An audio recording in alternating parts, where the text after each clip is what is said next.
ఉష్ణోగ్రతలతో పాటు రాజకీయ వేడి కూడా రగిలిందని కూడా చెప్పుకోవచ్చు. మరొకొద్ది రోజుల్లోనే మరి ఓటింగ్ మరి ఎన్నికల వాతావరణం ఉండడంతో అన్ని రాజకీయ పార్టీలు ప్రధానంగా మరి దృష్టి సారించే ప్రచారం మీద దృష్టి సారించాయి. ప్రస్తుతం అయితే జై భీమ్ భారత పార్టీ కూడా పెద్ద ఎత్తున మరి మంగళగిరి నియోజకవర్గంలో ఏదైతే ఉందో ఎన్నికల ప్రచారాన్ని నిర్వహిస్తున్న పరిస్థితి కూడా చూస్తున్నాము.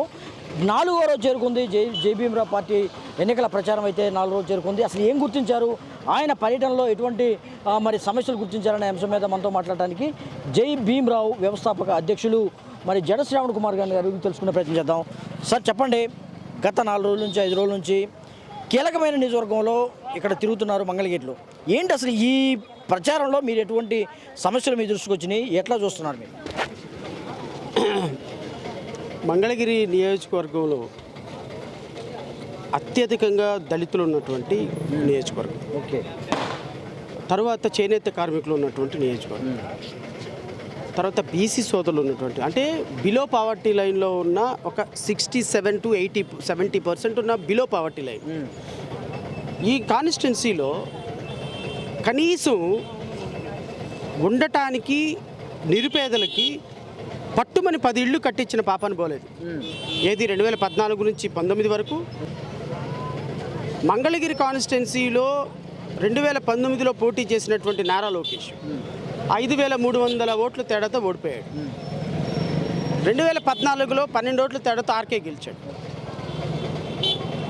ఈ కాన్స్టిట్యున్సీలో మంగళగిరి నియోజకవర్గంలో ఓడిపోయిన నారా లోకేష్ 2014 నుంచి 2019 వరకు మినిస్టర్గా చేసి కనీసం ఒక తట్ట మట్టేసి, ఒక ఇటుకరాయి వేసి ఒక చిన్న బిల్డింగ్ కట్ల, ఒక ఫ్యాక్టరీ తీసుకురాలి, ఒక చేనేత కార్మికులకి ఉపాధి కల్పించాల, ఒక ఎస్సీ ఎస్టీలకి డబ్బులు ఇవ్వలేదు, లోన్లు ఇవ్వలేదు, ఇళ్ళు కట్టించాల, మురుగు కాలువలు, శానిటేషన్, డ్రైనేజ్ సిస్టమ్ని ఏ విధంగానూ డెవలప్ చేయాలి. ఈరోజు చేనేత కార్మికులు ఆకలితో అన్నం తినలేక కన్నీళ్లతోటి కాలం గడుపుతున్న ఇలాంటి పరిస్థితుల్లో 2014 నుంచి 15 వరకు ఈ రాష్ట్రానికి మంత్రిగా పనిచేసిన నారా లోకేష్ ఇక్కడున్న ప్రజలకు ఏం సమాధానం చెప్తారు? రైల్వే కాలనీలో ఉన్నటువంటి 1400 కుటుంబాలు, అంటే ఇంచుమించుగా 15,000 మంది కుటుంబాలు, జనాలు ఈ రోజున రోడ్డు మీద ఉండాల్సి వస్తుంది. మరి ఇప్పుడు రైల్వే కాలనీస్లో ఉన్నటువంటి సమస్యలు, చేనేత కార్మికుల సమస్యలు నారా లోకేష్కి పట్టట్లేదు, వైఎస్ఆర్సీపీకి పట్టడం. కానీ శ్రావణ్ కుమార్ గారు, మీరు ఫస్ట్ రోజు నుంచి కూడా దళిత వాడల్లో కానీ పేదల ఇళ్లలో కానీ ఆయా ప్రాంతాల్లో తిరుగుతున్న పరిస్థితి కూడా చూస్తున్నాం. అయితే నారా లోకేష్ ముఖ్యంగా అపార్ట్మెంట్లో తిరుగుతున్నారు. గత 4 రోజుల నుంచి అపార్ట్మెంట్లో చక్కగా మీటింగ్లు పెడుతూ అక్కడ టీలు టిఫిన్లు తాగుతూ తింటూ కూడా చేస్తున్న పరిస్థితి. ఏంటి అసలు మీకు వాళ్ళ నారా లోకేష్కి తేడా ఏంటి? ఇప్పుడు 2 మిత్రులు సినిమాకి వెళ్ళారనుకోండి, 3 మిత్రులు కలిసి ఇంటర్వెల్లో ఏం చేస్తారు? 3 మిత్రుల్లో ఇద్దరికి సిగరెట్ తాగే అలవాటు ఉంది.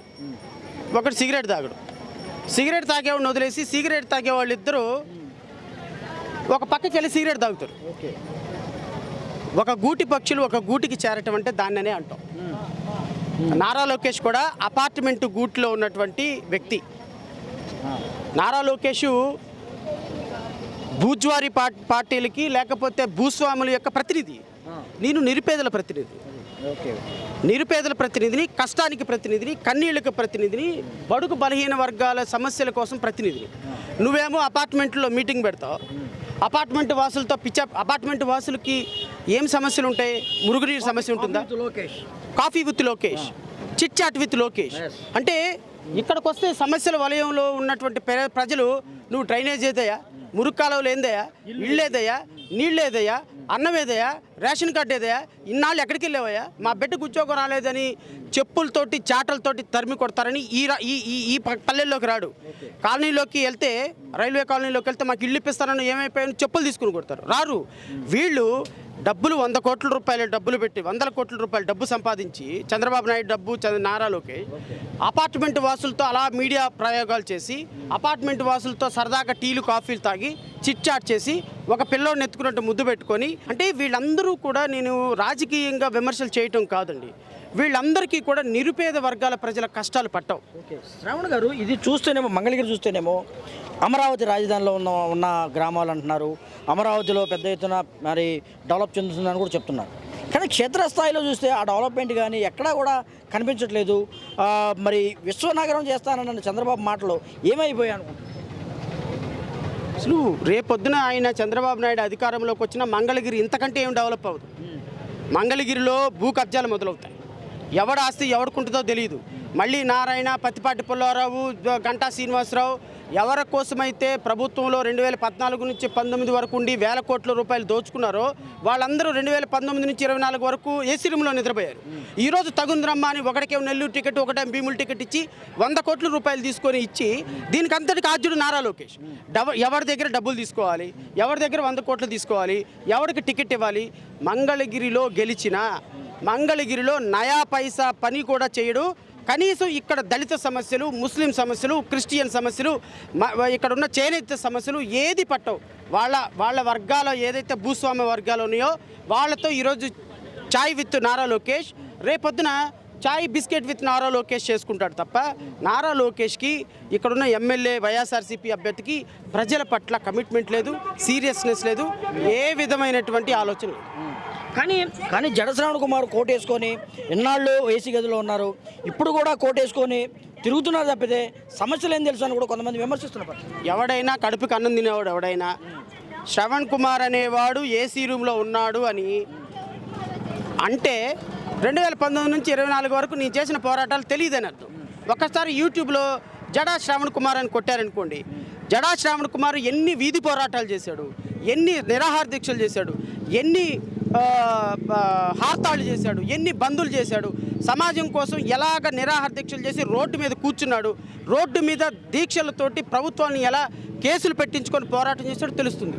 న్యాయ పోరాటం చేశాను, న్యాయస్థానాల్లో పోరాటం చేశాను, ప్రజాక్షేత్రంలో పోరాటం చేశా, మీడియాలో పోరాటం చేశా. What else required?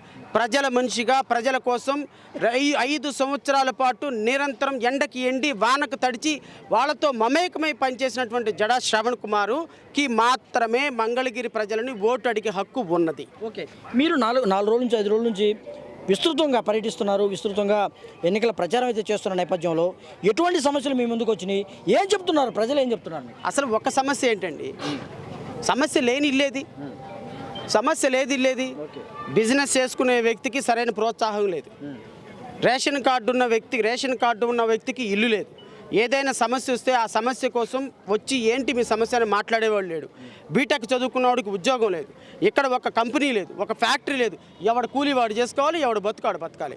ఇక్కడ నేను ఒక మాట అడుగుతాను సార్, 2014 నుంచి 19 వరకు పరిపాలించిన తెలుగుదేశం ప్రభుత్వం, 2019 నుంచి 24 పరిపాలించిన వైఎస్ఆర్ ప్రభుత్వం, మంగళగిరి కాన్స్టిట్యున్సీలో రాజధాని కాన్స్టిట్యున్సీగా పట్టుమని 100 మందికి ఉపాధి కల్పించే ఒక కుటీర పరిశ్రమ పెట్టారు అని చెప్పామనండి.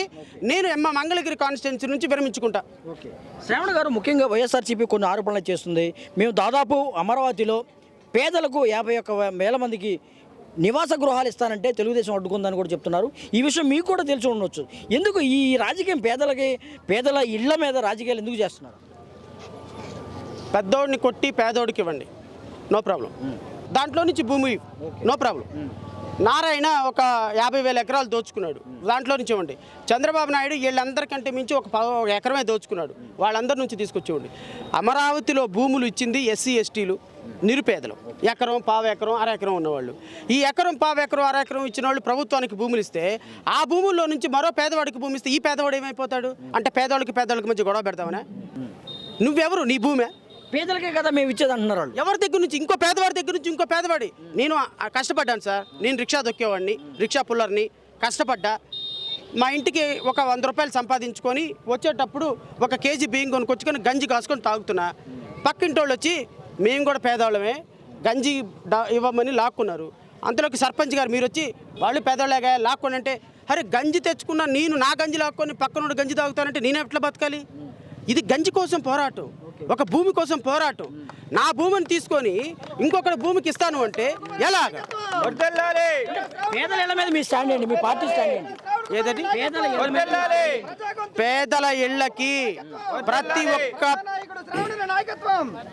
ప్రతి పేదవాడికి నేను చెప్తున్నా, జై భీమ్రావ్ భారత్ పార్టీ మంగళగిరి కాన్స్టిట్యున్సీలో రాష్ట్రంలో ఎక్కడ అధికారంలోకి వచ్చినా ప్రతి పేదవాడికి 2 లక్షల రూపాయల ఇన్కమ్ ఉన్న SC ST BC minority OC ఎవడైనా సరే నిరుపేద అంటే 2 ఎకరాలు మాగాణి, 5 ఎకరాలు మెట్ట, ఏది కోరుకుంటారో వాళ్ళ ఇష్టం.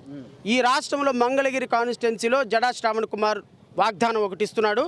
ఈ వాగ్దానం పట్టి 2 ఎకరాలు మెట్ట, 2 ఎకరాల మాగాణి, 5 ఎకరాల మెట్ట, ఏ కుటుంబం కోరుకుంటే ఆ కుటుంబం. రెండో వాగ్దానం ఇక్కడ ఉన్నటువంటి అంబేద్కర్ రాజగృహ పథకం. ప్రతి కుటుంబం SC, ST, BC, minority, even ఓసీలో, బ్రాహ్మిన్స్లో ఉన్న నిరుపేదలైనా సరే ఇన్కమ్ సర్టిఫికేట్ తీసుకొస్తే చాలు. వాళ్ళకి రూరల్ ఏరియాలో అయితే 3 బెడ్రూమ్, ఈ ఏరియాలో అర్బన్ ఏరియాలో అయితే 2 బెడ్రూమ్ ఉచితంగా కట్టించి 1 ఇయర్లో వాళ్ళకి హ్యాండ్ ఓవర్ చేసే బాధ్యత నాది. కానీ పెద్ద పెద్ద పార్టీలకే, పెద్ద పెద్ద నాయకులకే మరి ఇటువంటి దుస్సాహసంగా ఉంది. లేకపోతే పేదలకు ఇల్లు ఇవ్వలేని పరిస్థితుల్లో జై భీమ్రావ్ భారత పార్టీ, కొత్త పార్టీ, కొత్త నాయకులు ఏం చేయగలరని కూడా కొంతమంది అడుగుతూ ఉంటారు కదా, ఏం చేస్తారు? కాంగ్రెస్ పార్టీ కూడా పెట్టినప్పుడు కొత్త పార్టీయే కదా, తెలుగుదేశం పార్టీ కూడా పెట్టినప్పుడు కొత్త పార్టీయే కదా, వైఎస్ఆర్ కాంగ్రెస్ పార్టీ కూడా పెట్టినప్పుడు కొత్త పార్టీయే కదా. వైఎస్ఆర్ కాంగ్రెస్ పార్టీ పెట్టగానే 151 సీట్లు వచ్చినాయా? Every king is a crying baby at once. ఎంత పెద్ద మహారాజు అయినా ఒకప్పుడు ఏడ్చే బిడ్డే. నేను ఇప్పుడు ఏడుస్తున్న బిడ్డని ఒక రోజుకి మహారాజుని అవుతా. Let us wait and see. ఎప్పుడు అవుతారు జడ శ్రావణ్ కుమార్ గారు? ఎప్పుడు అవుతారు కింగ్? ఎప్పుడు అవుతారు? ఇప్పుడు బేబీగా ఉన్నటువంటి శ్రావణ్ కుమార్ గారు ఎప్పుడు కింగ్ అవుతారు? ఎప్పుడు పేద ప్రజలు ఆదుకుంటారు? సార్, పేద ప్రజలను ఆదుకోవటానికి అధికారం అవసరం లేదు. 2024లో అంబేద్కర్ వాదిగా, ఎస్సీ, ఎస్టీ, బీసీ, ముస్లిం మైనార్టీల యొక్క అభ్యర్థిగా ఇక్కడ భూస్వాములకి ఇక్కడ జరుగుతున్న పోరాటం కోటేశ్వరరావు గారు, ఇది అంబేద్కరిజానికి ఒక అవకాశవాదానికి జరుగుతున్న పోరాటం, ఆత్మగౌరవానికి ఒక అహంకారానికి జరుగుతున్న పోరాటం, ఒక జై భీమ్ నినాదానికి లేకపోతే దాన్ని ఏమంటారు రాజ్యాంగ విచ్ఛిన్నానికి జరుగుతున్నటువంటి పోరాటం. అంటే ఆత్మగౌరవం కోసం చేసే పోరాటంలో అంబేద్కరిజంలో నిలబడ్డ నేను 2024లో ఒక ఫౌండేషన్ వేస్తున్నా. ఈ ఫౌండేషన్ 2029లో ఈ రాష్ట్రంలో అధికారంలోకి రావడానికి అవకాశం కలగొచ్చు.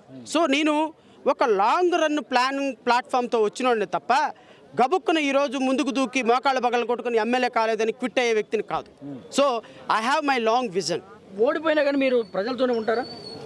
ఒక్క ఓటు రాకపోయినా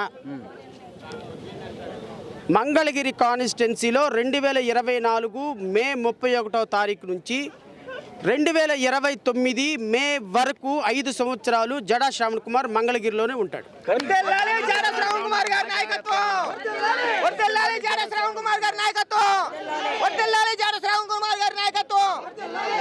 కానీ ఇప్పుడు పిఠాపురంలో పోటీ చేసే పవన్ కళ్యాణ్ కూడా పిఠాపురాన్ని నా జన్మస్థానం చేసుకుంటా అంటున్నాడు.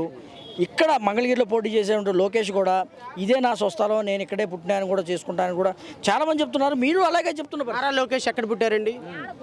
ఎక్కడ పుట్టారు? జడా శ్రావణ్ కుమార్ గుంటూరు జిల్లా గుంటూరు నడిబొట్టులో పుట్టాడు.